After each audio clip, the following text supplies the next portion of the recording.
са успели да се спасят? В шок ли са те? Имате ли информация за това? Имаме информация, че в момента всичките са им дадени съответните лекарства, за да не са обезпокоени. В шок се, разбира се, няма как да е по друг начин. Въпреки всичко аз коментирам това, което съм чула, тъй като аз лично не съм направила връзка с нито един от тези хора и не мога да кажа по-конкретно нищо.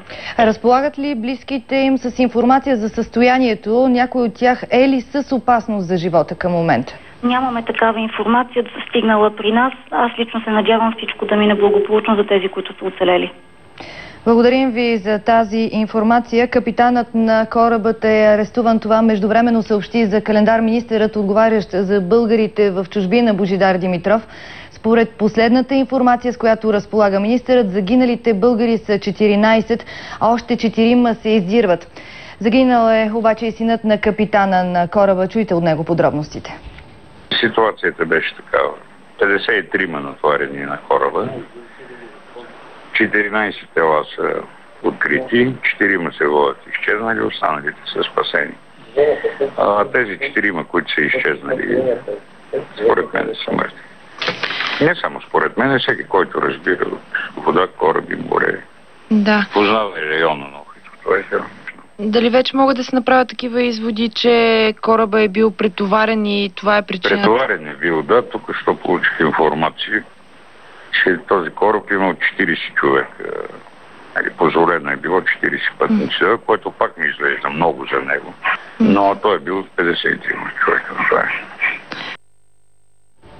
Преди минути се свързахме с българка, която е очевидец на тежкия инцидент. Ето какво разказа за календар Бойка Деванегас.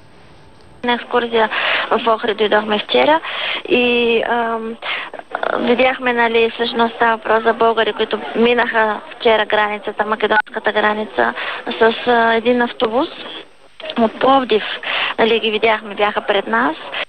Фирмата не знам, защото ние сме с друга фирма, но те бяха преди нас и тази сутрин чакахме за нашото корабче да се качиме, нашето се казваше Александрия и даже мъжът ми казваше бързо да вземе това първото, нали, Илиндрен, всъщност, което е потънал, нали, и те се качиха преди нас.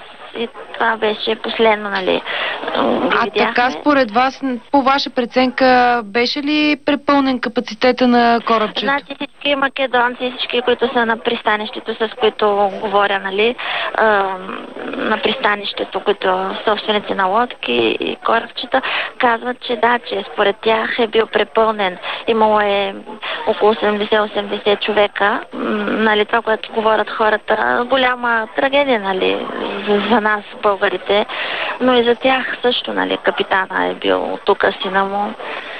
Голяма трагедия, много. А знаете ли колко българи е имало на корабчето и има ли колко са българите загинали при инцидента?